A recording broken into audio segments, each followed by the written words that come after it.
This is part 3 of What to Do When Grades Suck. Please go back and watch parts 1 and 2 before you continue. Thank you.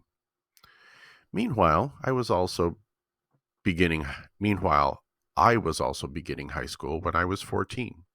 Though my father had dropped out of high school to begin working for the Office of State Printing, he had worked hard to get our family into nicer parts of Sacramento, hoping that better schools would make the difference in our lives that they did not in his when he was younger. My mother provided a different example, but one no less influential. A high school graduate who had her first child, me, at 19, she pursued her interest in real estate, locking herself away in her bedroom to study for her license, a process of intense self-education and focused study that culminated in her success on the test and in business. Ours was not a literate household in the same way that my friend Mickey's was. His father, who was a doctor, routinely sat at the kitchen table where all could see him reading articles, journals, newspapers, contracts, and stock reports. Mickey grew up surrounded by expectations that he would go to college, swathed in reminders of the importance of doing well in school, and supported in those endeavors early on by parents and siblings who offered resources, guidance, strategies, and whatever else was needed to help him succeed in school. In elementary school, Mick focused on school, while John Russell and I played out how many suckers we could buy after school to sell the next day, or while I used my budding writing skills to court girls, asking Kim Simmons if she wanted to go study with me, by which I meant go steady.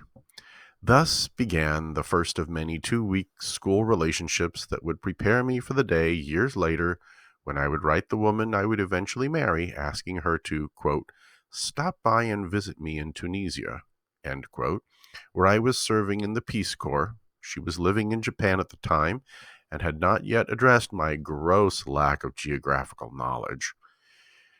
No doubt, Kim Simmons, reading my proposal,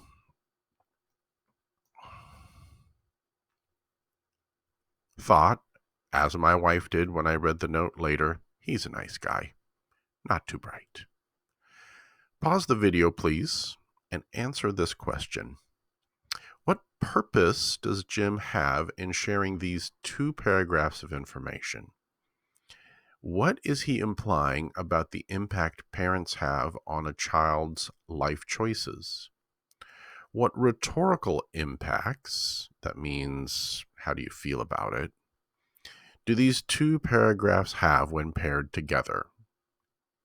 Also, you might want to answer how well does he make an argument? What should Jim appreciate about his parents as role models that he has possibly overlooked?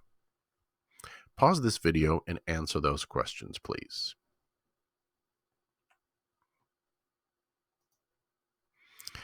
In many respects, this sums up the way I saw myself and others saw me during the high school years. Nice and not too bright. I had no sense of what it was all for, what it led to, how it might help me. Some asked me if I was just bored, felt uninspired, or not challenged. But this just wasn't the case. As my report card shows, I showed up and behaved well, thus getting good citizenship grades, and rarely did my work. I had no sense of how to do the work I was asked to complete. So much of it seemed to require skills and capacities that I lacked. When friends like Mickey turned their work in, on time, done well, it just confirmed my own sense that I was not cut out for academic work. In biology, when assigned a big group project, I had no idea how to approach such work, leaving it to greater minds to tell me what to do. Here is the reflection question. By his own admission, what are some problems and obstacles Jim faced in school that his teachers and his peers probably never suspected? Pause the video and answer the question, please.